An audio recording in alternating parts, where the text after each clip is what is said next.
Okay, this is a funny thing that happened. So, Libertarians have entered know the that chat. Grok The age has of been doing consent is up child for debate.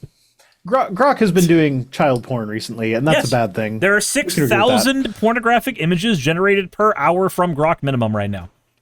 Yeah, and a good chunk of those are child porn, and it's hella problematic. But this was a thing that Grok did that actually made me chuckle. It didn't make me chuckle in a way that makes it worth all the energy that it wasted to do it. But so this person posted, said, "Remove the traitor from this photo, Grok." And Grok's response was to remove Trump. So that is amusing to me. I do find that amusing. I'd still rather live in a world where Grok did not exist. But yeah, that was funny.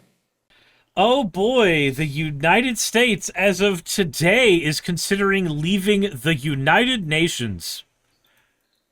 I mean, who would have fucking thought? Withdrawing the United States from international organizations, conventions, and treaties that are contrary to the interests of the United States. Okay, so when does Canada just like decide to bomb the U.S.? Like, I'm not. We need to institute a regime change in the U.S. Let's send the military in to arrest Trump. And you know what? You can't even say that that's a bad thing to do because Americans would celebrate it. Yeah. A non-zero amount of Americans would celebrate that happening. So everybody that's just like, no, it's okay that Trump did that in Venezuela. Look, I'm gonna say right now, I do not know all the specifics where Venezuela is concerned. I am not an expert in that. But I also believe with all of my chest that every fucking person being loud as shit about this learned everything they did about Venezuela within the last fucking week. So I'm on stable footing with everybody else. Mm-hmm. Thank you for the hydrate, Anselin. All right. Well, Matt Walsh. Oh boy. Says, as a general rule, grown men should not go to therapy. Why? Most therapists are liberal women who couldn't possibly have any useful advice to give them. Therapists are not there to give you advice. No, a therapist is there to give you tools. To let you work through your shit. Yeah, give you tools to make your life better. So I have a friend who I'm not going to name. Not that anybody in my stream would know who this person is anyway. But I had a conversation with them about like shit that was going wrong in their life. And they said, wow, you've given me more information than my therapist did. And I'm just like, there are bad therapists. There are. Those exist. I'm not going to deny that. But I'm also going to say that as somebody who's gone to therapy, my therapist didn't tell me what to do. My therapist didn't give me advice. My therapist gave me tools. That is explicitly not what they're supposed to do. Yeah, my therapist gave me tools for how to operate better in a situation. Didn't give me any advice on how to make my situation better. Didn't give me any advice on how to fix things, because that is not their purview. They do not have that kind of information, that kind of insight, nor that kind of expertise on what goes on in your brain. They can, however, give you the tools so that you who does have that information can make a better assessment. That is their job. Yeah, 100%. He goes on to say, most people who go to therapy are also women. That's because sitting around and talking about your feelings is inherently feminine. Counterpoint, it's because assholes like you stigmatize going to therapy for men. Yeah, I'll say going to therapy for most people is generally positive. There are moments in your life where you might not realize you have unprocessed trauma and you have reactions to situations that are compulsive, impulsive, something that you may not even like think about. It's just on the subconscious level that you don't realize you're doing because nobody wants to address it with you. And one of the reasons you might not realize it is because you haven't processed any of that shit. But guess what can give you the tools to process that shit? A therapist. Mm-hmm. Yep. Tell you what, Matt, I think Matt Walsh should go to therapy about this opinion. I mean, I'm a little bit biased. My partner is a therapist, so yeah, I'm kind of biased here. It's actually kind of annoying because she like keeps on doing like therapy stuff whenever there's like disagreement in the house, and like, motherfucker, how can you be so like calm and collected and reasonable about this? Stop it. Because they're just processing big emotions right now. So much of therapy is just gentle parenting. That's what we call a big emotion. Have you seen? There's a content creator who she'll like do the gentle parenting thing, but like with other people being Trump supporters or whatever? No, I haven't.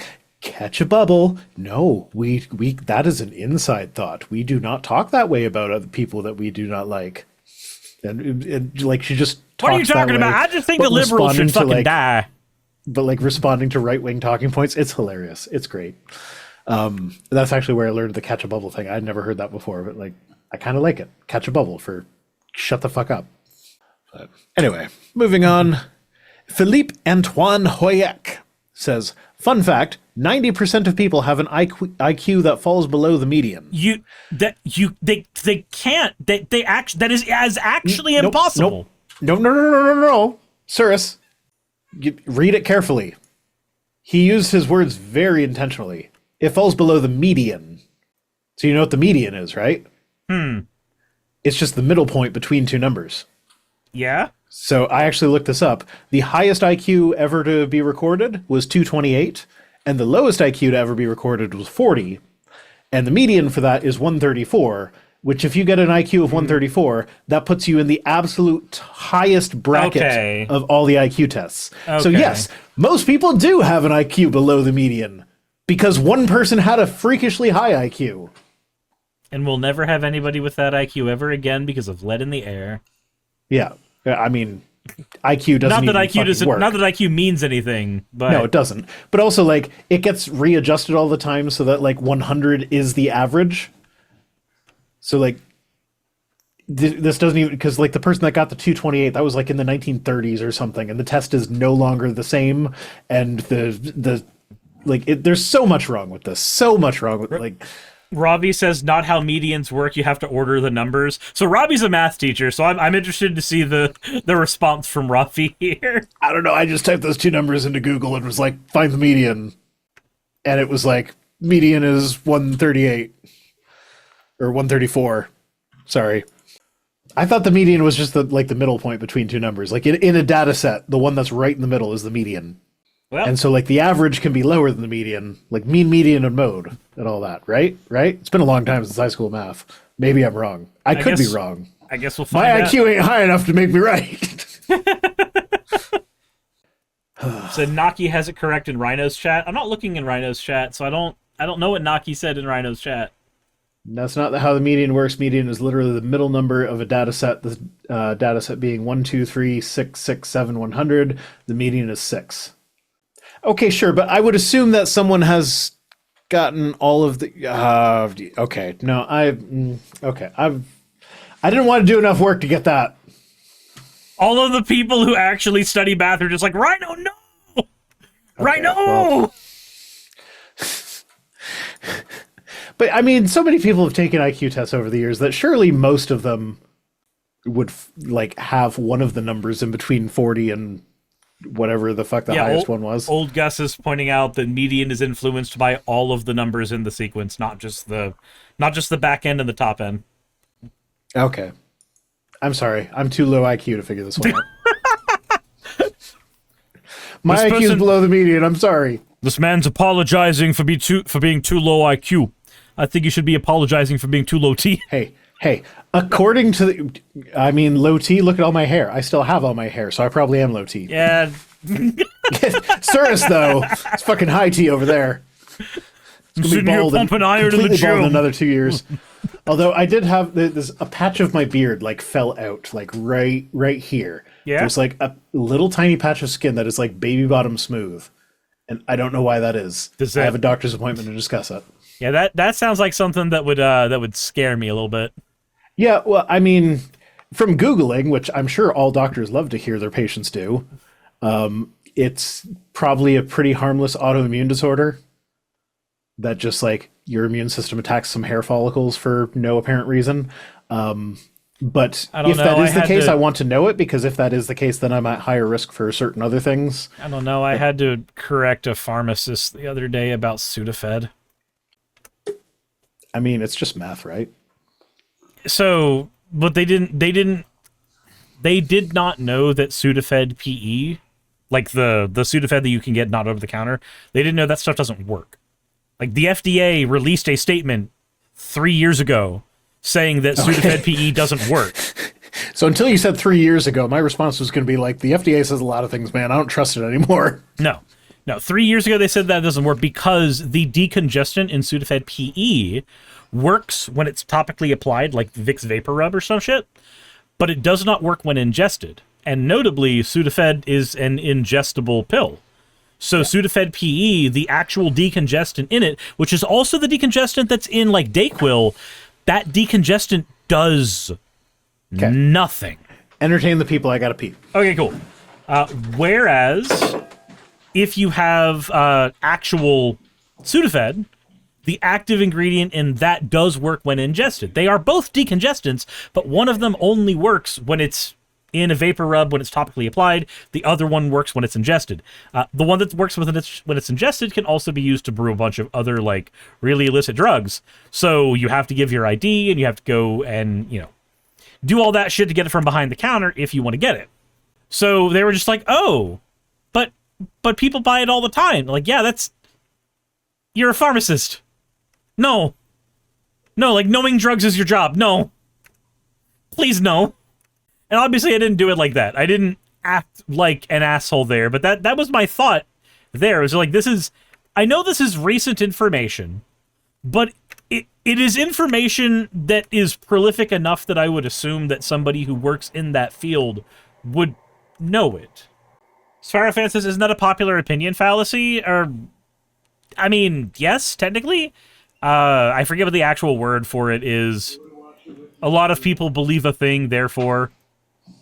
Argumentum ad populum, that's what it was. Argumentum ad populum. Agamotto says, what about Vicks Formula 44? I don't know fucking specifics, don't even. No, I am not the pharmacist who's supposed to know this shit. But what about Tylenol cold and sinus? Do you know all the ins and outs of that one? No, I don't. I knew the thing about Sudafed. Probably has some acetaminophen in it, being that Tylenol. That explains why I like Magic the Gathering cards so much. Oh. I had so much acetaminophen. Here's the thing. Trains are cool, but it's mostly about the wheels. Are they really good? I don't care about the rest of it, but like the motion of like the bar thing that goes across all the wheels and turns them all at the same, that's fucking cool. Yeah. And the gears that make that happen, it's amazing. Love it. Trains themselves, can take them or leave them. Give me the gear mechanisms. And I'm not gonna lie, as much as I don't care for trains specifically, the idea of having like a 20-foot by 20-foot room in the house where I just like build a giant fucking model train set and make a little city like designed to my own specifications, that shit sounds rad as fuck. Yeah, Circe designs a better public transit system than anything in the States, just for his little